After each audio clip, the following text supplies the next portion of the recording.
Hey everybody, welcome back to Clutch Situations. So about a year ago, I had backed the reboot of the Heroquest game system. This was done by Hasbro, cringe. And so many of us were curious as to how badly they were going to mess it up. And I'm going to be honest with you, having looked through the contents already, they haven't really screwed anything up. Really just some minor issues that I have with it, but I mean, the thing is solid. And I'm sure many of you who are interested in the community already recognize that you've seen unboxing videos, and so I'm not going to do a traditional unboxing video here and looking at all the components because that's been done a ton. And since this is a role-playing challenge, I really want to spend the time here talking about me and HeroQuest, what my history with HeroQuest is, how it essentially got me into role playing. I've been saying for years and years and years that I got into role playing with AD&D second edition, but once I received this in the mail and was really excited thinking ahead on it, I realized to myself, hold on a second. HeroQuest is a role playing game, albeit a very simple one and a combat focused one. And this really was my first foray into role playing games. HeroQuest was. And this is not the actual box. This is just the lid. And if you're curious, there's nothing on the box lid. I mean, it's a pretty thick box. And I did get the mythic backing of it. And so this is the box for the mythic backing. And it includes these two quest packs, Keller's Keep and Return of the Witch Lord. And I'm not going to unbox these because they basically just contain the contents on the back. They each have an extra quest book, which are identical to the original expansions, a couple extra doors, and a couple, lots of extra minis, that you can add to your collection. So I'm not going to unbox these, but I just thought it would be important to show you that I did back at the full level, and I'm glad that I did. What I will do is bust open this box. Now, what my intent is here is I plan to completely take everything apart here, including removing all the miniatures from the plastic, throw the plastic inserts away. And there is a really good video online of a guy who has figured out a way to reorganize all this stuff so that everything, including the expansions, these two expansions at least, fits into the original box, which is awesome. And it wasn't terribly difficult to do. I don't think that you're going to damage any of the components doing it. The cool thing, and this is what I wanted to show you about the Mythic expansion right now, is that you get 3 additional quest books designed by, famous people, including Joe Manganiello. Okay.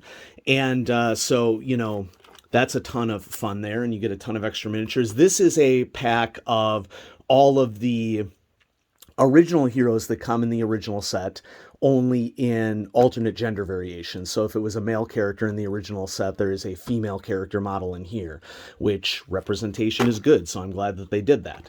And, the bunny rabbit dice don't look as bunny rabbity as they did in the past, but what are you going to do? So that might be something that's a deal breaker. These are also not like the dice that came with the original set, which I believe were like wooden dice, and these are just straight up plastic, and they don't really have as rounded corners as the original ones do. It is important to note, though, that the base set that I just showed is going to retail. They have confirmed that. So that's huge. And they're not only producing the existing expansion packs, but additional expansion packs.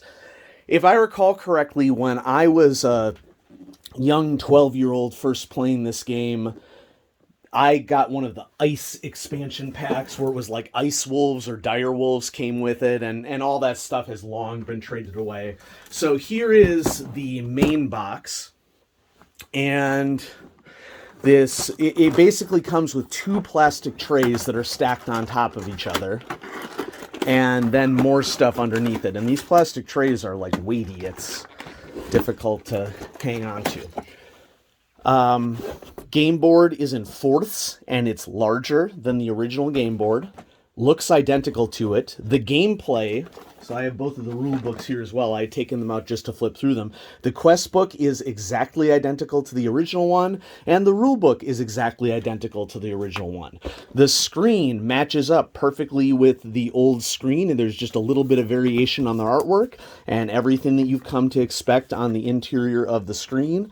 as far as I can tell, is the same, with maybe just a little bit of modernization of the layout. Counters, and then there is this white cardboard insert here, which I will save because, obviously with this thing on the bottom, that means that there's a little extra space. And what it comes down to is that if you organize this in the right way, the way that the other YouTuber that I mentioned did it, it is possible to get everything in this box into everything in this box and the expansions back in with everything fitting in this single box. And so I have really fond memories of playing Heroquest with my brother. I'll just take out one of these trays. Includes most of the classic monsters, although they had to replace the Femir, which is owned by Games Workshop, proprietary concept, with essentially a deep one. But it's called an Abomination. So for those of you who are Cthulhu lovers, you can play with deep ones in your Heroquest game, which is awesome. You got your Chaos, or maybe it's they had to rename these from like Chaos Warriors to like Dread Warriors or something for copyright purposes. And then you have a lot of variety in the sculpts of orcs and goblins, and the skeletons all look similar. You have zombies and mummies, and the hero models look, all these models just look great. And this is what happens when we finally get to a point where, the model sculpting game has really come along in the industry. And I'll just show this. This tray contains all the furniture, and this is all hard plastic furniture. You get a ton of character sheets. The original cards that represent the heroes are all contained on normal size cards, and I believe the standard sleeves will fit these. And the guy had sleeved all of his cards, and they still fit within the box. You got your rats and some skulls and treasure chests and bookcases and tons of doors, both open and closed. So here's an open door, and we have some closed doors. So it's just a really cool set, and all this terrain is also, usable in any fantasy role-playing game, or perhaps even in a some sort of dungeon environment for Call of Cthulhu as well. Now, the coolest thing that I found out over the last week is that Hasbro has also released an app for this. And the app not only helps you to keep track of this if you are Zargon, and playing versus a certain number of players, but the app also allows you to play solo. And I'm not expecting the app to be terribly stable, but being able to play Heroquest solo is awesome. And all of the original 14 quests that came with the base game are playable right now in the app, and they are going to release the expansion packs on the app as well as more expansion packs coming in the future.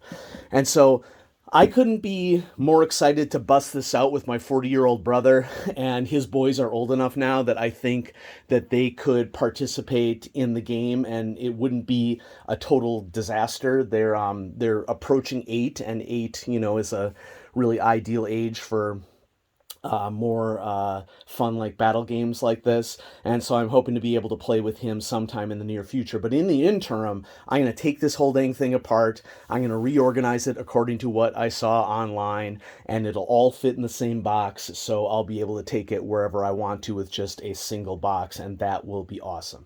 Now, just to be clear, when you do that, it does involve repurposing all of the boxes from the Mythic set, including the first Mythic box that I showed you, the 2 expansions. Those all get filled in different ways with components and set back into this box, so you can really keep everything quite organized. It doesn't require purchasing additional inserts or wrecking stuff by throwing it all into the same major box. And so, yeah, I'm pretty excited to share that with all of you. Heroquest was really my first introduction to role-playing, now that I think about it. And then it was AD&D 2nd edition. And so anti-Satanists out there, if you're concerned about D&D, Heroquest was the real gateway, and it's coming back, baby.